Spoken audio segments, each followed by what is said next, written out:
everyone. Well, this episode, we are all about how to heal and overcome obstacles with the power of will.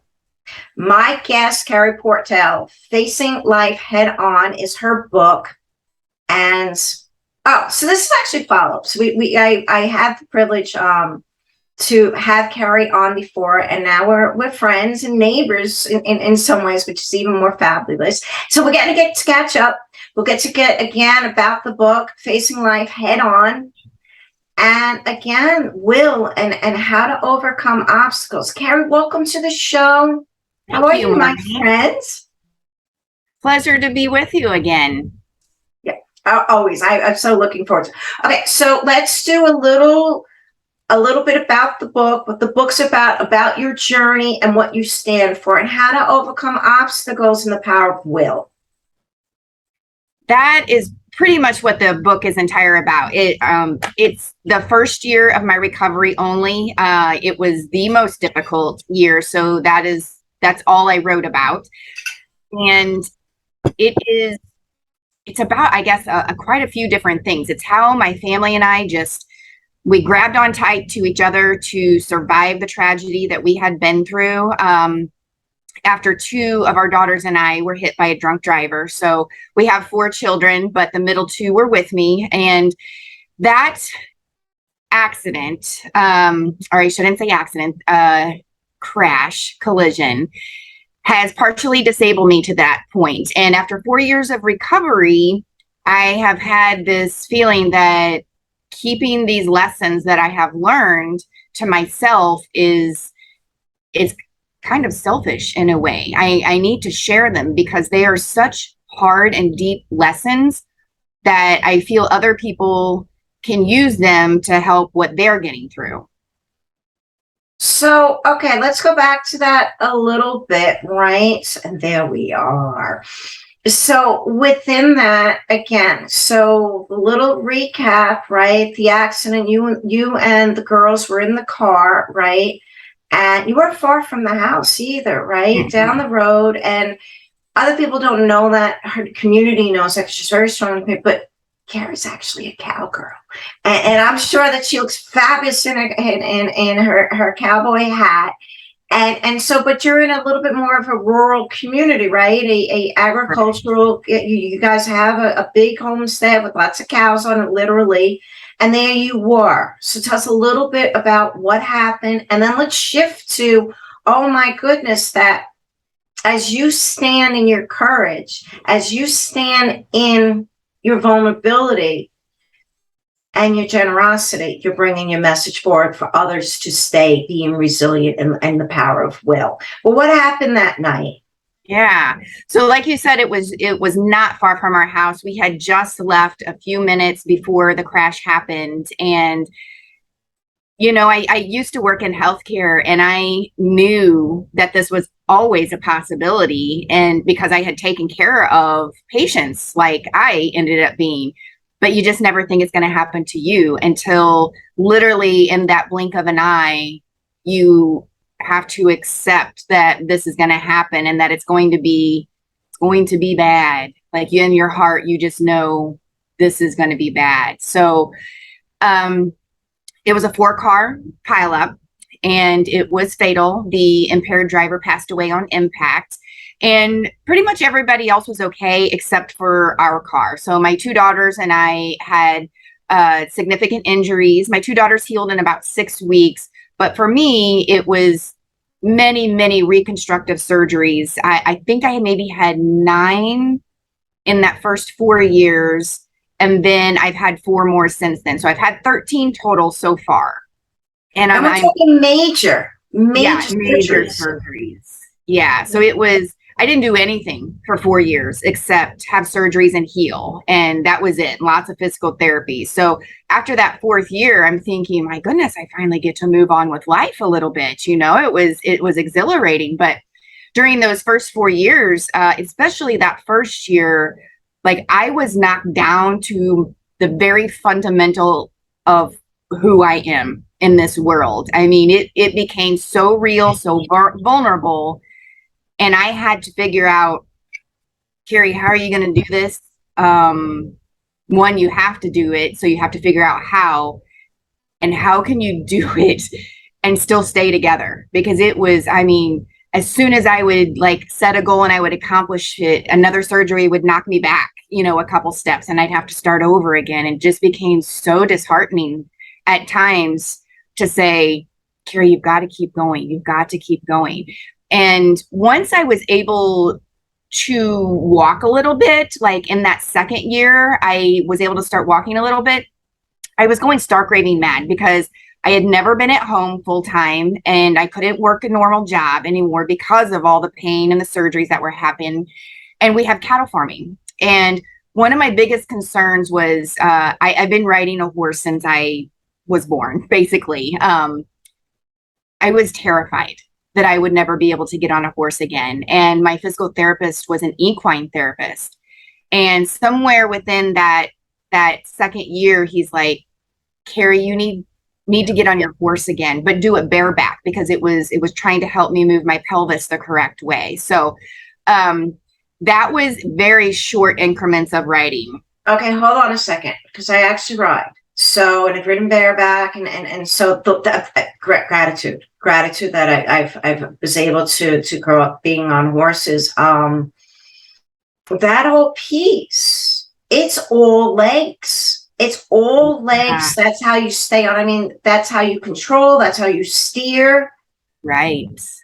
How was at first I thought you were going to say special saddle, this and that, like Game of Thrones, right? And we go with that. Right.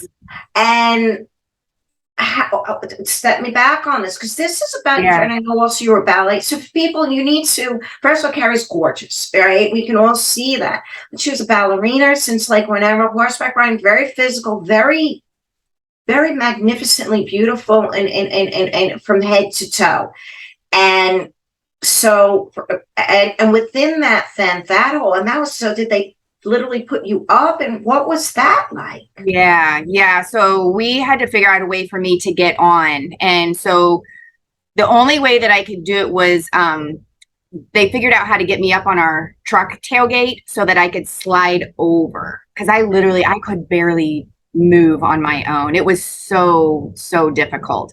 But man, that what it did for my spirit was unbelievable. And I could only ride for about 7 minutes at a time. So it was it took longer to saddle and bridle my horse than it did for me to be able to ride. It was ridiculous. But since then, I've had to make some modifications. I have special stirrups. I have this I don't know, thing that sits in my saddle that it basically kind of Velcros me to my saddle to help keep me in. And through the years, I've been getting longer and longer that I've been able to ride. So it just, to bring that back to me fills me in a way that I feel like only horsemen can understand. So right then and there is a nugget, because it's been 4 years. As soon as you healed, it was another operation coming on, and that was your full-time job. And then the emotional, just the emotional weight of that on the family and your relationships, on your children, on you and your husband. I mean, just that. And yet you're and we will continue going where you are and where you continuing to go. But that piece, you said, I'm getting back on that horse. Yeah. And that nugget too, other people would say, you know, you're taking a risk, this and that, but knowing that you're bringing back life into your life, that hope, that will, that drive. Let's lean into that. What for other people that are going through whatever they're going through, that what would you tell them? I wanted something back that was in my heart, something that would make me feel normal again. And I knew it was a risk, but this is my favorite like quote that my husband's always saying to me, because I would always be like, husband, I'm doing it safely and efficiently. I've really thought about this and tried to figure it out.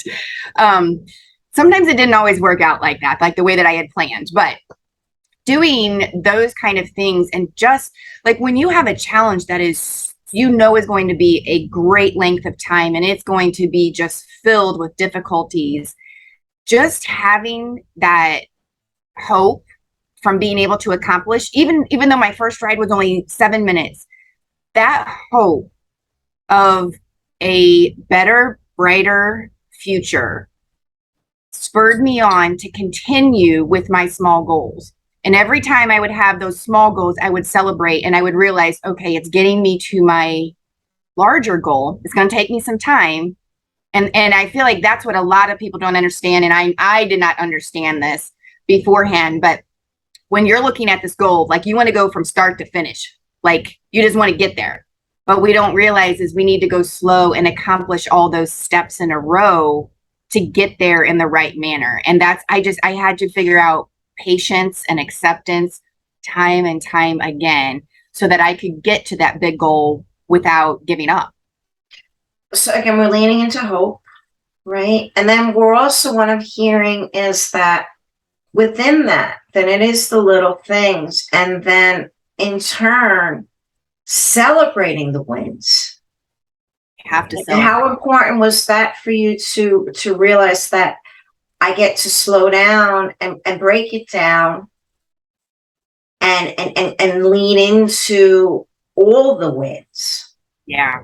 That is not something that I had ever allowed myself to do before this happened. I'm very introverted at heart, and like, I don't know, I guess celebrating yourself wasn't something that I was used to. It almost felt like I would be boasting, like I need to take it down a notch, Carey, even though it was crazy to think that way. But I did allow myself, because those small wins, in essence, were the most trivial of wins. I mean, trivial. But what it felt like in here was enormous. I mean, and an example of that would be the first time that I got to stand up and get my own cereal bowl out of the cabinet.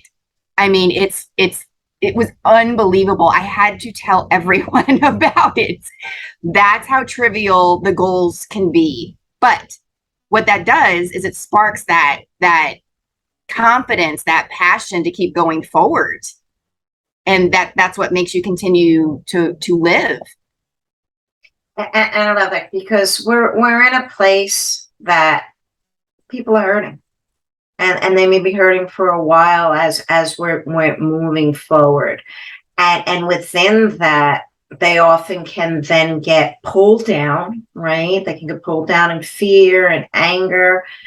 And instead, then, and again, you are so courageous and so vulnerable and so powerful and generous in who and what you stand for. But tell them what you stand for. What does the program look like since the book? What is going on? And how can people get in touch with you, and how do you bring them forward? My book is called Facing Life Head On, and it's a play on words, because we were in a head-on crash. But that is exactly how my family and I chose to get through our situation, our journey. Is this happened. There is nothing that we could have done to stop it. There's nothing we can do to take it back. So we're going to have to face this like head on, instead of, a lot of times we like to go around it thinking that actually works, but it doesn't. Like, you have to put your head down. You have to go through the hardships, the hurt. You have to go through the whole experience, because when you come out on the other side, you're like, I made it through that, and gosh darn, it hurt. But you come out the other side and you don't have that weight on your shoulders anymore. But because if you keep going around that challenge, it always creeps back up, and you're like, ooh, it's there again, because I didn't deal with it the first time. So that's what it is. And really, my core is breaking through limitations. So I like to take people, when you're in that chaos of going through your situation, your challenge, you feel a lot of confusion.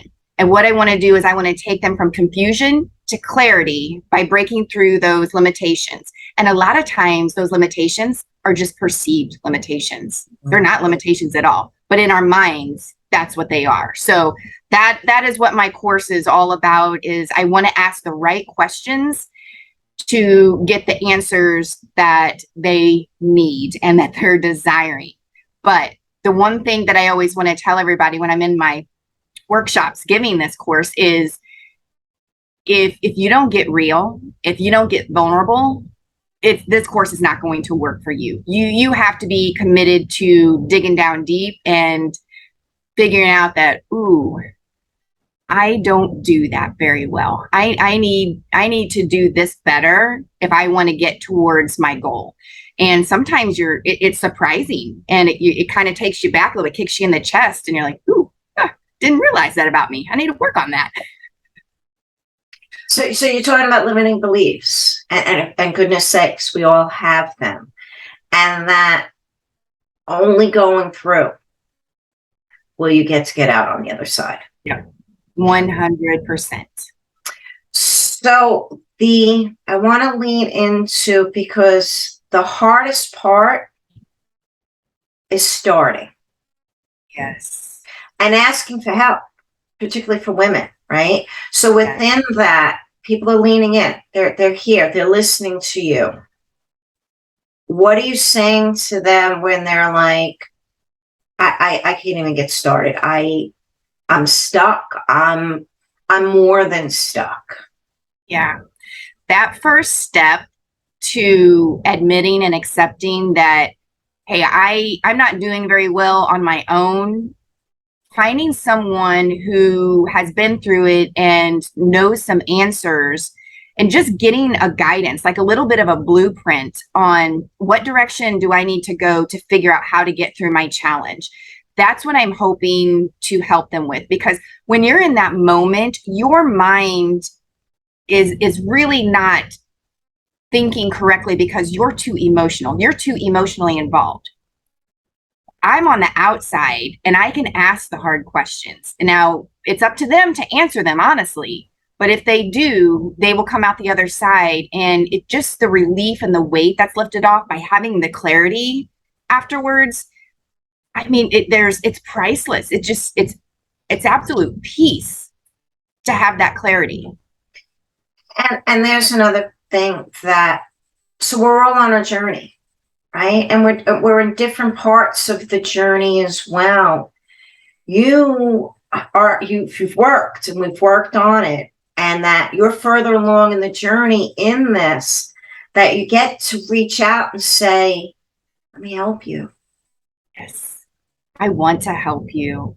I know that I can, as long as you're willing. Okay, so again, the program, what does it look like? How can people get in touch? First, we'll read the book. It's an incredible book. I would love for everyone who takes the course to read the book first, because it'll kind of set the platform so they understand just how devastating it was for my family and I to go through this, and where I started at, how we worked through it, and then who I am today because of that. And we will link the first interview. That's what we're moving forward as this is part 2, because I get the privilege of having Carey on again. And within that, then you'll get to really see. And it's been a couple of years, right? I think so. Yes. Isn't that crazy? And within that, so there's the part 1 that you get to go deep with, and we did with that when the book first came out. And now we're here, and that's the other piece too, is that, so this piece that we do, this is about connection. So Carey and I met, I interviewed, we had a really great time. It was a great interview, and it'll be linked below. And again, though, it's we connected for connecting, for allowing our relationship to just be that, right? And we're better together. And so within that, that's magic too, that don't do it alone. Yeah. There's no need to. And it doesn't work. And it's not fun, because the first thing that goes is joy, right? And it's the hardest thing to get back. That there's no point without joy. So, okay, let's go. The program now, since we last, what that looks like. I know we're enrolling it, and the links will be here as it comes forward. Tell us about that. What would that look like? How, if someone's even saying, I don't know, right? Which is always their way of putting distance between you and them. So what does the program look like? How do they then say, all right, before I change my mind, let me sign up? Yeah.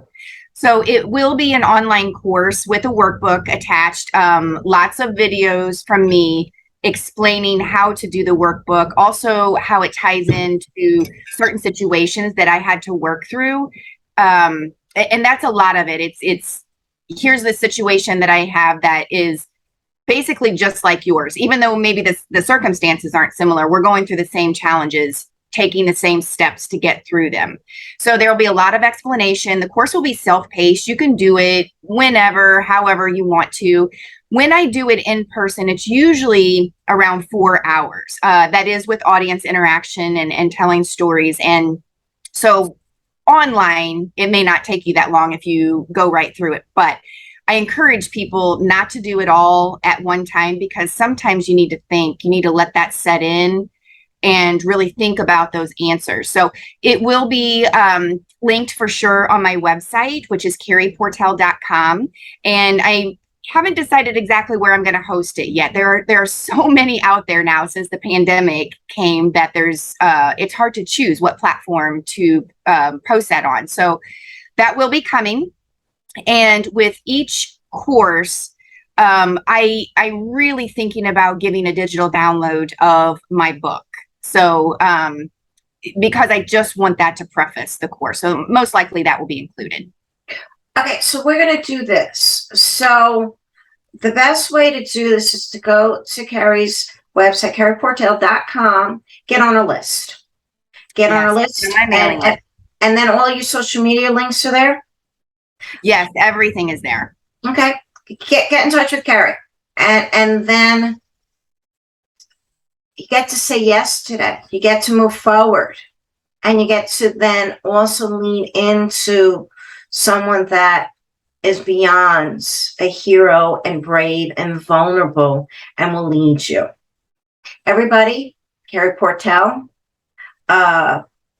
Again, the book, living face on, right? Give it to me. I just mutilated. Yeah, give it to me. That's okay. Facing life head on.